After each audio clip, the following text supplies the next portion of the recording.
by the end of this week. And we're not talking just rainfall, we're talking colder temperatures as well. So at this moment, at the last reading, Des Moines was showing 50 degrees, but we are sitting more around 46 right now. What we are watching for on our satellite and radar is the development of any kind of fog. And there are a few moments where these lower clouds are starting to shape up.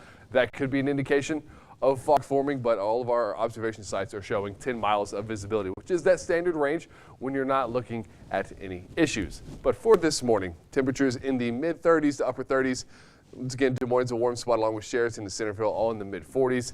Maybe a wind chill in a few spots. It's down by like 3 or 4 degrees. Just any wind movement in the morning time is going to cause a bit of a wind chill. And we have that 3 to 7 mile per hour wind speed range. But areas like Spencer, Carroll, Fort Dodge, Ames through Grinnell, all having a calm wind. These are the areas we're watching for a little more closely for this fog development, because the way this is shaping up, this could turn into a very dense situation very quickly. But for the most part, you should be fine to take the dogs out this morning. But Tizzy, she's in Foster with the Animal Rescue League. Tell me this is not like the happiest picture you've ever seen of a dog. Having an absolute blast. 2-year-old Staffy, just imagine this could be in your face every single morning, afternoon, evening.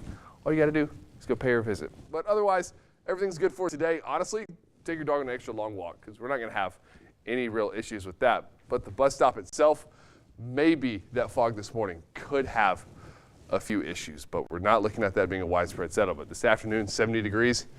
It's a good day. Now, Saturday, this is where we've been kind of back and forth on maybe seeing the 70s, maybe even only seeing the mid to low 60s.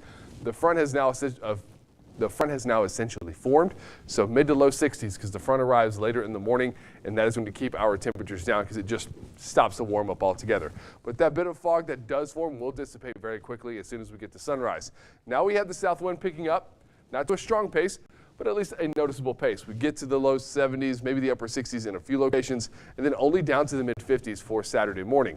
This is going to feel very warm comparatively, but once we get into the afternoon, the front passes, we get the north wind, we touch 62 to 63 and immediately drop off into the low 50s. Now by Sunday, high pressure is going to move in. That will change the setup a bit. We'll have some clouds to start off with, and that will clear things up as we go throughout the day. So it just supports it on that northern side. But once we get into the afternoon, this starts to move off. We get back this southerly flow, brings in enough moisture for this rainfall to become a bit more established. I don't imagine this becomes this widespread. There's just not enough in the upper levels to support that level of rainfall.